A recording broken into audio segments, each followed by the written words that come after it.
été demandé de donner un résumé de ce que nous voulons apporter comme modification sur cette loi.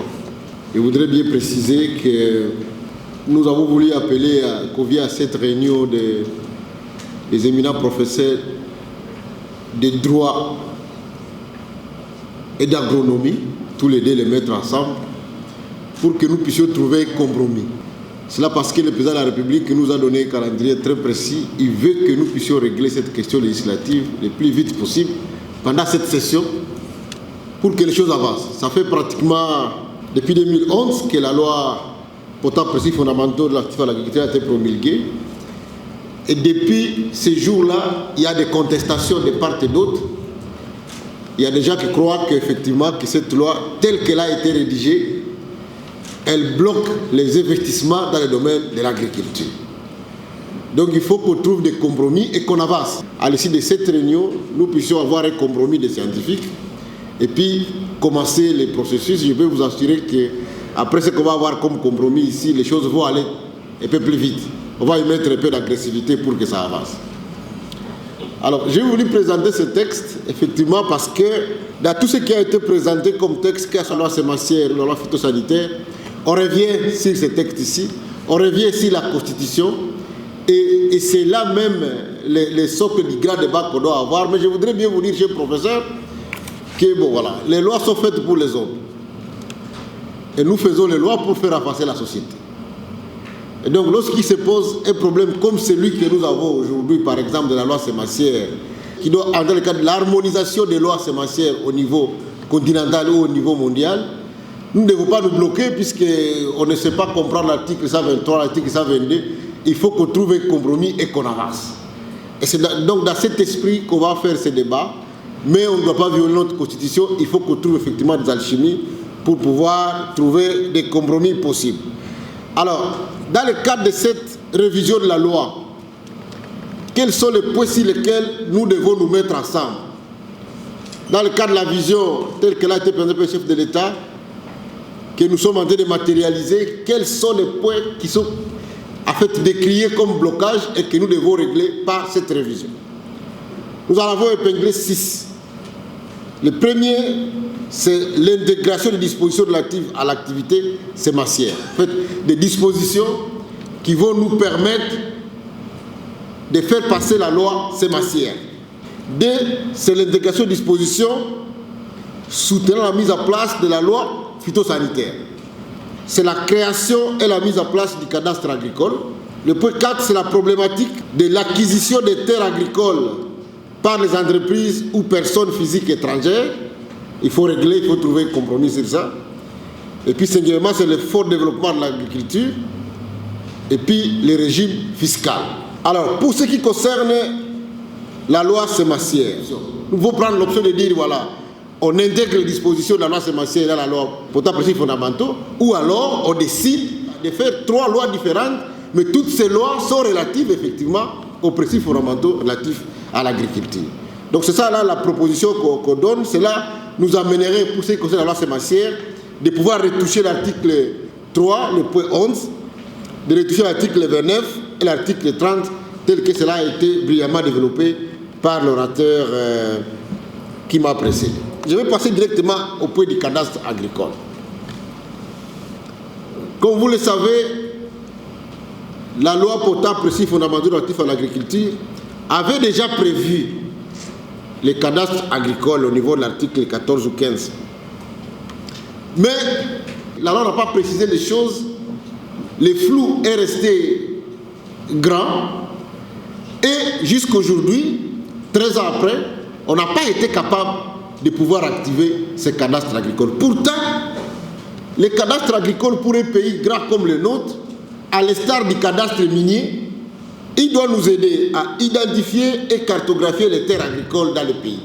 On a échappé aux sanctions de l'Union européenne pour ce qui concerne notre cacao et notre café, qui est prétendument produit dans les forêts.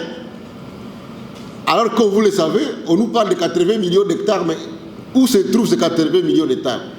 Bien évidemment que certaines de ces terres se retrouvent dans des zones forestières.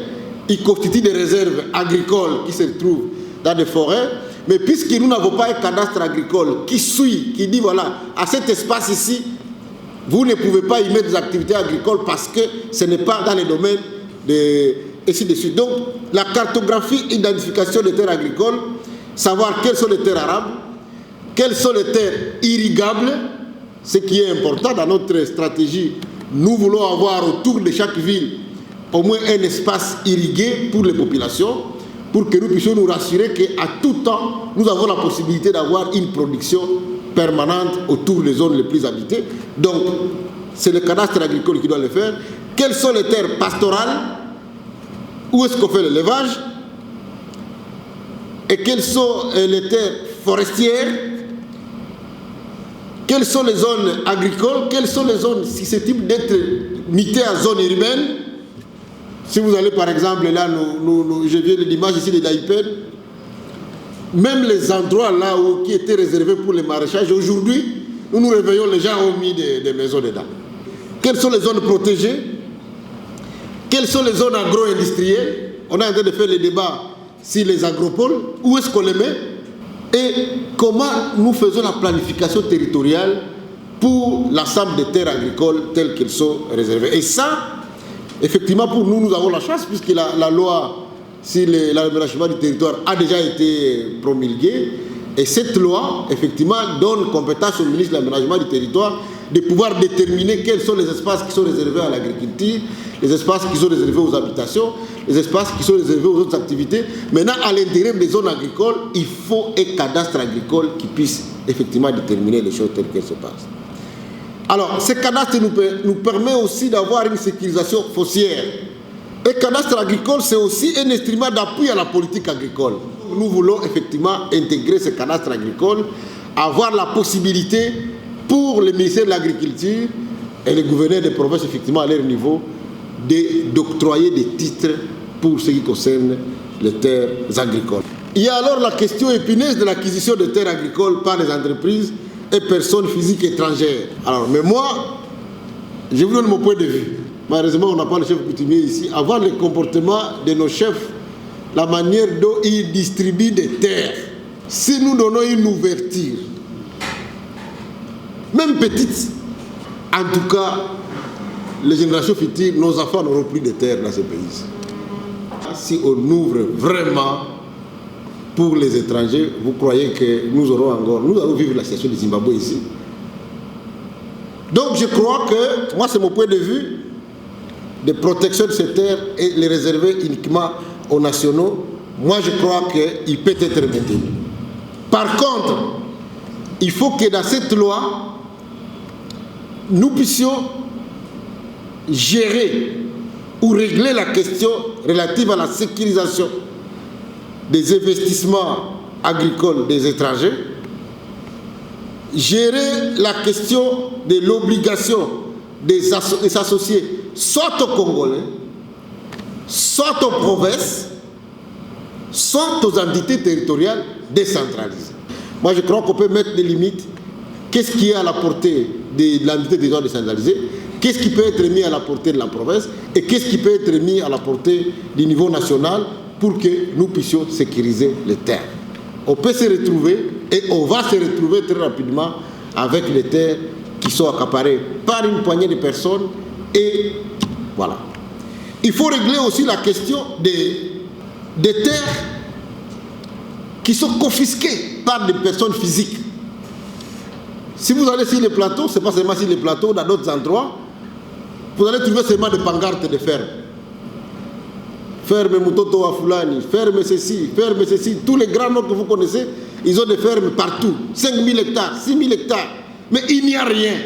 Comment on règle cette question pour qu'effectivement les gens ne confisquent pas de terres et que demain après-demain, on manque même les terres sur lesquelles on va devoir faire l'agriculture. L'effort de développement de l'agriculture, tel qu'il a été défini, jusqu'aujourd'hui, il n'a pas encore été mis en application puisqu'il y a des contraintes. Et on va vous amener des éléments de discussion. Et moi, je crois qu'on peut se saisir de ces moments où le président de la République a prôné la revanche du sol sur les sous-sols pour que ces fonds soient aussi alimentés par les revanches minières. C'est très important. On ne peut pas faire l'agriculture dans un pays comme le nôtre si on n'a pas la possibilité de subventionner correctement les agriculteurs et on n'a pas une autre ressource sûre en dehors des ressources minières, je crois qu'à plus forte raison, l'agriculture qui nourrit les Congolais doit avoir la possibilité de faire quelque chose. Et le régime fiscal, il avait été bien défini dans les textes, mais je crois qu'on n'était pas allé trop loin pour mettre en place des modalités pratiques de comment s'exerce cette question des exonérations de tout ce qui concerne le secteur agricole. Et je crois que c'est l'occasion pour nous de pouvoir préciser les choses. Nous avons été au Haut-Katanga et on a trouvé que voilà, exonération, ça reste dans les textes, mais au niveau de l'application, les choses n'étaient pas tellement claires que nous nous retrouvons avec des situations où les gens sont obligés de tout payer. Nous avons remarqué par exemple que de l'autre côté de Kasumbalé, à Zambie, vous pouvez avoir les petits sacs de DAP d'engrais à $40, mais à Lubumbashi, il est à $100.